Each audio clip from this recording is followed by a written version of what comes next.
Wait, mga BTS fans. Ang aking thumbnail at title ay clickbait lang. Hindi ako kaaway. Panoorin niyo yung video.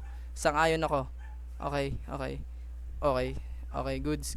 Anti-ticket scalping act ni Senator Francis Pangilinan. Maaaring mapanagot ang mga ticket scalper na nananamantala sa pagkasabik ng mga fans na mapanood ng live ang kanilang mga iniidolo. Ito nga guys, nagsimula to nung nag-announce ang BTS.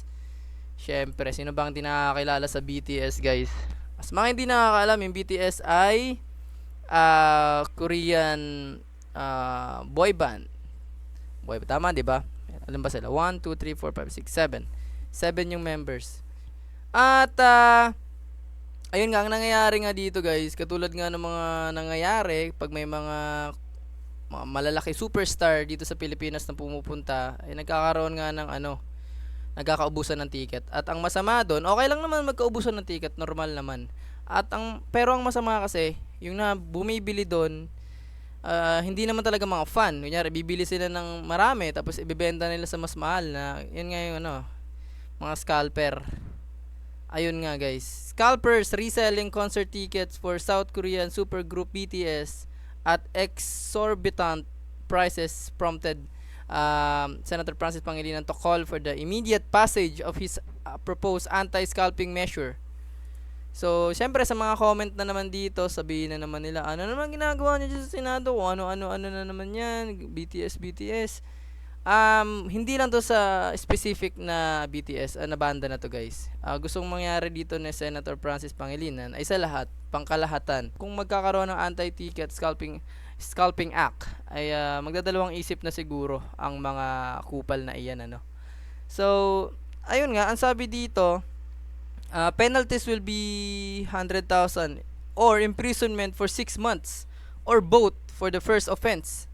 250,000 or imprisonment for 1 year or both for the second offense, and 500,000 or imprisonment of 3 years or both for the third offense. Grabe ka naman nun, pre. Nahuli ka tapos na pangalawa, na pangatlo, at di ka pa rin tumitigil sa hassle mo nga daw hassle kasi yung sabi nila diyan, kaya kami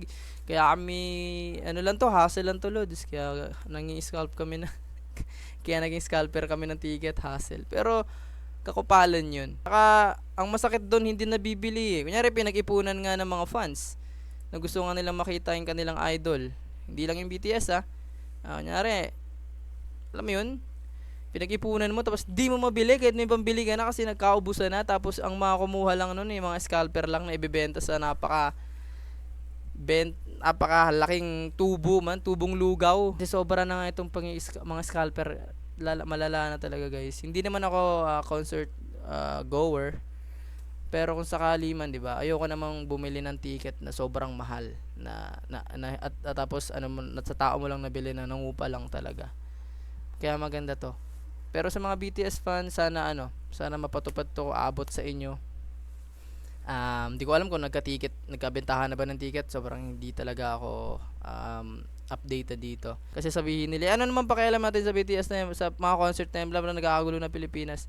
Kung isipin natin mabuti, kung mawawala tong mga scalper na to at kunyari sa Philippine Arena gaganapin yung concert, kunyari wala nang scalper, nakabili maraming tao, yung iba taga Mindanao, taga Visaya, so pupunta sila dito sa Bulacan or sa Manila. So uusbong doon yung turismo, yung mga doon, yung mga hotel, yung mga pagkain, magkakaroon ng kita yung mga tao doon, magkakaroon ng income yung lugar na yon. Magkakaroon sila ng mga tourist nga na pupunta na taga dito lang din sa Pilipinas, imbes na iilan lang yung makapunta o ilan lang yung maka-afford.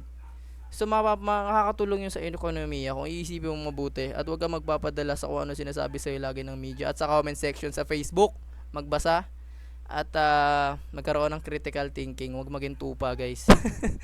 Ito nga guys, nabasa ko lang din sa Taipei Times, June 1 ngayong taon lang din. Ayan, old school fans turns to the gods for BTS tickets. Man, sobrang lupit. Sobrang angas ng BTS man. Yung mga bagong henerasyon napapabalik nila sa ano lumang pamamaraan. So, ang summary lang dito, yung mga ano nga daw, yung mga fan ng BTS ay nagdadasal sa The Old Man Under the Moon or known as Yo Lao. Sorry kung mali yung aking pronunciation. Yo Lao. It's said to hold power over matchmaking, romantic fate, and interpersonal relationship. Sila ay nagdadasal para makuha ng ticket. Napaka ang astig. Wala naman siguro scalper dyan sa Japan. Kaya, ang nangyayari dyan, ubusan ng slot. So, kung mas matatanggap mo na pag naubusan ka ng slot mas okay yun. Kaysa na ungusan ka ng scalper. Di ba? Mas okay na yung kapwa fan mo yung nakakuha. Hindi siguro para sa'yo. Tapos, depende na lang kung may magbebenta talaga. Ayun, kung may magbebenta man, hindi rin nila pwedeng taasan. Kasi nga, kung mapapasa tong batas na to, anti-scalping law, ay anti-ticket scalping act, ay yeah, magdadalawang isip na yung mga yan kasi medyo malaki-laki din ang kanilang parusa, no? May pagkakakulong pa. Ayun lang guys. Like and subscribe at yeah, B2B out. Peace out.